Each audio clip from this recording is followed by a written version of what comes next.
5.2 question number 10 है। It is given that universal set equal है 1 to 9, A equal है 1 3 5 7 9 और बी इक्वल है 3 6 9। फाइंड करने हैं हमने इसमें ए इंटरसेक्शन बी का whole complement and A complement union B complement. फिर हमने इसको वेरीफाई भी करना है कि ए इंटरसेक्शन बी का होल कॉम्प्लीमेंट इक्वल है A complement union B complement. तो हम पहले इसमें लिख लेंगे, यहाँ से हम पहले इसमें कर लेंगे कि ए इंटरसेक्शन बी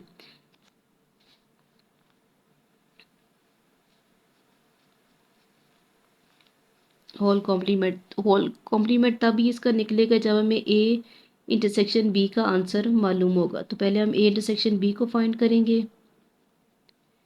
तो ए की वैल्यू हमें दी हुई है 1 3 5 7 और 9 इंटरसेक्शन, और बी की वैल्यू हमारे पास है 3 6 और 9। अब इंटरसेक्शन लेना है, यानी इन दोनों में से हमने कॉमन करना है कि कॉमन इसमें से क्या चीज़ है। तो 3 दोनों में है, उसके बाद 9 दोनों में है। तो हम यहाँ लिख देंगे कि 3 और 9 इन दोनों में शामिल है। ये आंसर आ जाएगा ए इंटरसेक्शन बी का। अब इसका हमने लेना था कॉम्प्लीमेंट, हम यहाँ लिखेंगे ए इंटरसेक्शन बी। कॉम्प्लीमेंट अब लेना है तो वो हमारे पास होता है universal set minus A intersection B. तो यूनिवर्सल सेट की हमें वैल्यू दी हुई थी, वो है हमारे पास 1 से लेकर 9 तक।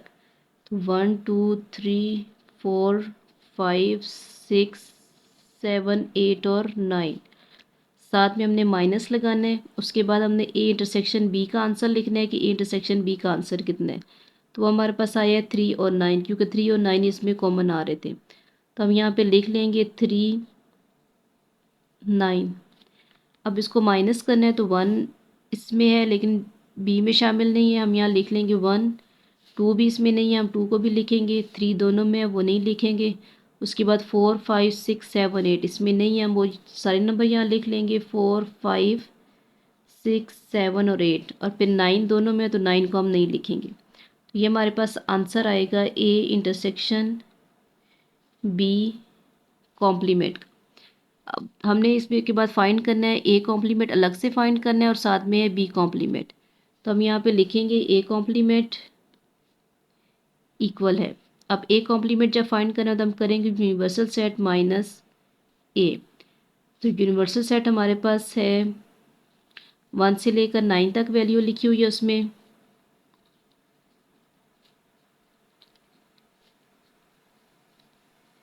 माइनस, अब ए की वैल्यू हमने लिखनी है तो ए हमारे पास दिया हुआ है ऑड नंबर है 1 3 5 7 और 9। दोनों को माइनस करेंगे तो हमारे पास आ जाएगा 1 दोनों में शामिल है तो 2 लिखेंगे, फिर 3 दोनों में है, उसके बाद 4, फिर 5 दोनों में है, 6 7 भी दोनों में शामिल है और उसके बाद 8 आ जाएगा। तो ये हमारे पास आंसर आएगा ए कॉम्प्लीमेंट। अब हमने इसमें फाइंड करना है बी कॉम्प्लीमेंट। तो बी कॉम्प्लीमेंट हमारे पास होता है यूनिवर्सल सेट माइनस बी। तो पहले हम यूनिवर्सल सेट की वैल्यू लिखेंगे 1 2 3 4 5 6 7 8 और 9 माइनस। अब हमने बी की वैल्यू लिखनी है तो बी हमारे पास दिया हुआ है 3 6 और 9। अब इनको माइनस करना है तो 1 इसमें है लेकिन इसमें नहीं है, हम नहीं लिखेंगे। 1 इसमें है और इसमें नहीं है तो हम यहाँ लिखेंगे 1 को। उसके बाद 2 यहाँ पर है, इसमें नहीं है, हम 2 भी लिख देंगे। फिर 3 दोनों में है, नहीं लिखेंगे। उसके बाद 4 यहाँ पर है, इधर नहीं है, 4 लिखेंगे। फिर 5 इसमें है, इसमें भी नहीं है, हम यहाँ लिखेंगे 5 को। अब 6 दोनों में है, वो नहीं लिखेंगे नंबर। उसके बाद 7 इधर नहीं है तो हम लिखेंगे 7 को भी। फिर 8 भी नहीं है, हम 8 लिखेंगे, और 9 दोनों में शामिल है। तो ये हमारे पास आ जाएगा आंसर बी कॉम्प्लीमेंट का। अब हमने इसका लेना था कि A complement union B complement. हम यहाँ लिख लेंगे A complement union B complement. तो हमारे पास ए कॉम्प्लीमेंट का आंसर आया है 2 4 6 8, और यूनियन बी कॉम्प्लीमेंट का आंसर हमारे पास आया है 1 2 4 5 7 और 8।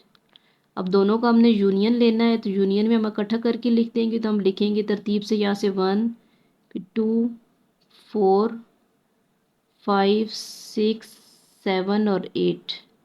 ये हमारे पास आ जाएगा answer A complement union B complement का। अब इसी के साथ हमने इसको करना था, वेरीफाई भी करना है कि A intersection B complement equal है A complement union B complement के। तो हम यहाँ पे इसको लिख लेंगे कि वेरीफाई करना है हमने A intersection B whole complement equal है A complement union B complement. अब हमारे पास ये लेफ्ट हैंड साइड हम यहाँ लिखेंगे कि लेफ्ट हैंड साइड इक्वल है ए इंटरसेक्शन बी का कॉम्प्लीमेंट। तो ये भी हमने ऊपर ले लिया है ए इंटरसेक्शन बी का कॉम्प्लीमेंट, तो हम उसी का आंसर यहाँ पे लिख लेंगे। तो इसका आंसर हमारे पास आया था यहाँ पर, ये ए इंटरसेक्शन बी का कॉम्प्लीमेंट है। इसका आंसर है हमारे पास 1 2 4 5 6 7 और 8। हम यहाँ पे इसको लिखेंगे 1 2 4 5 6 7 और 8।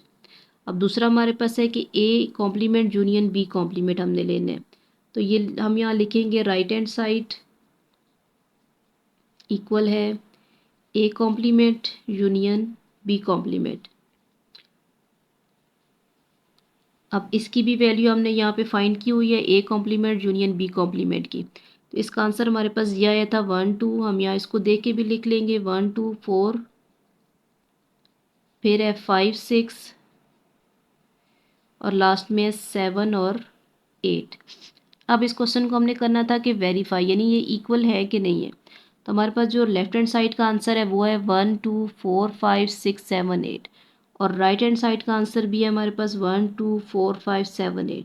तो ये हमारे पास है कि ये वेरीफाई हो जाएगा कि लेफ्ट हैंड साइड इक्वल है राइट हैंड साइड के, या फिर हम लिख सकते हैं कि हैंस प्रूव्ड